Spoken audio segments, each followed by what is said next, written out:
అందరికీ నమస్కారం. మనిషి జీవితంలో 2 రకాల పనులు ఖచ్చితంగా ఉంటాయి. ఒకటి స్వధర్మ దినచర్య పనులు, రెండవది పరధర్మ దినచర్య పనులు. స్వధర్మ దినచర్య పనులు. ధర్మం అనే పదాన్ని ఎందుకు ఉపయోగించాను అంటే మనిషి జీవితంలో ఖచ్చితంగా తప్పనిసరిగా చేయవలసిన పనులు ఉంటాయి.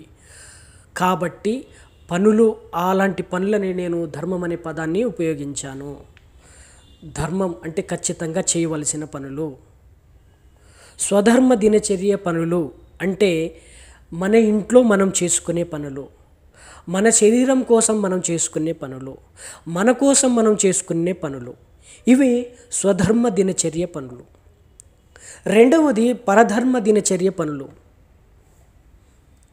వ్యవసాయము, ఉద్యోగము, దినసరి కూలి, వ్యాపారము, ఇలా ఇవి పరధర్మ దినచర్య పనులు.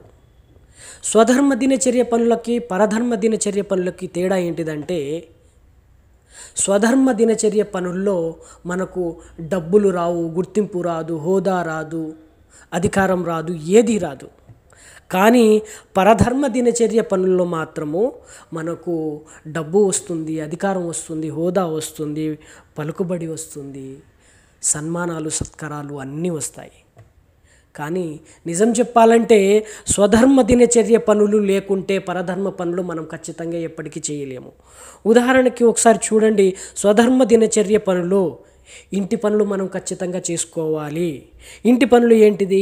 బట్టలు ఉతుక్కోవడము, బట్టలు ఉతుక్కోవడం, వండుకోవడం, అంట్లు తోముకోవడం, ఊడ్చుకోవడం, ఇంటిని శుభ్రంగా ఉంచుకోవడం, మనం వాడుతున్న ప్రతి వస్తువుని జాగ్రత్తగా చూసుకోవడం. స్వధర్మ పనుల్లో ఇంటి పనులు మనం ఇలా ఖచ్చితంగా చేసుకోవాలి. ఇది స్వధర్మ దినచర్య పనులు. రెండవది మన వంటి పనులు. వంటి అంటే మన శరీరాన్ని మనం ఎంత జాగ్రత్తగా చూసుకోవాలి, ఎంత బాధ్యత చూసుకోవాలి అనేది. అంటే చూడండి ఒకసారి, స్వధర్మ పనుల్లో కాలకృత్యాలు అంటే మనం కాలకృత్యాలు చేసుకోవడం, స్నానం చేసుకోవడం, తినడం, పడుకోవడము, ఇవి స్వధర్మ దినచర్య పనులు. అంటే మన శరీరం కోసము, మన శరీరాన్ని శుభ్రంగా ఉంచుకోవడం కోసం చేసే పనులు. ఇప్పుడు పరధర్మ దినచర్య పనులు అంటే వ్యాపారము, ఉద్యోగం, దినసరి కూలి, వ్యవసాయం ఇవన్నీ చేస్తుంటాం కదా.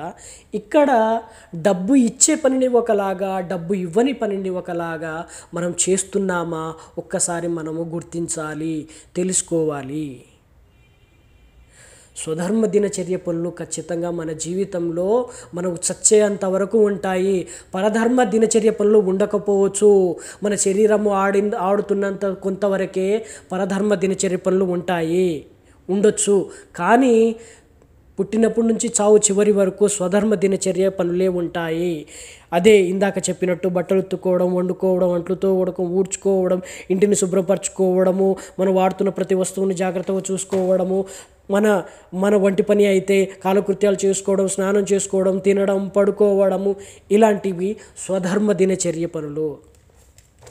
పరధర్మ దినచర్య పనులు చెప్పాను కదా, డబ్బు వస్తుంది, అధికారం వస్తుంది, హోదా వస్తుంది. అదే ఉద్యోగం చేస్తాము, డబ్బు వస్తుంది, వ్యాపారం చేస్తాము, డబ్బు వస్తుంది, దినసరి కూలి పని చేస్తాము, డబ్బు వస్తుంది, వ్యవసాయం చేస్తాము, డబ్బు వస్తుంది. వీటి ద్వారా ఏదైనా అధికారం రావచ్చు, హోదా రావచ్చు, డబ్బు రావచ్చు, ఇంకేదైనా రావచ్చు. కానీ స్వధర్మ పనులు మనం ఎంత జాగ్రత్తగా చేస్తున్నామనేది మనమే గ్రహించాలి. అయితే ఇక్కడ ఈ రెండింటిని పోల్చుకుంటూ చెప్పడానికి గల కారణం ఏంటిదంటే మనము స్వధర్మ పనులను చాలా అశ్రద్ధగా, ఏకాగ్రత లేకుండా, ఇష్టం లేకుండా చేస్తున్నాము. అదే డబ్బిచ్చే పనిని మాత్రం చాలా శ్రద్ధగా, ఇష్టంతో చేస్తున్నాము. అయితే ఇక్కడ గమనించాలి, డబ్బు ఇవ్వని పని స్వధర్మ దినచర్య పనులే అయినా అవి లేకపోతే పరధర్మ దినచర్య పనులు లేవు అనేది మనము గ్రహించాలి. కాబట్టి డబ్బు ఇచ్చే పనైనా, డబ్బు ఇవ్వని పనైనా ఈ రెండింటిని మనము సమాన శ్రద్ధతో, సంపూర్ణ శ్రద్ధతో, బాధ్యతతో చేసుకోగలిగితే మనము ప్రశాంతంగా, ఆనందంగా ఖచ్చితంగా ఉంటాము. కాబట్టి మనమందరం ఒక్కసారి ఆలోచించాల్సింది స్వధర్మ దినచర్య పనులని పరధర్మ దినచర్య పనులని మనం ఏ విధంగా విభజనతో చేస్తున్నామనేది మనం గుర్తించాలి.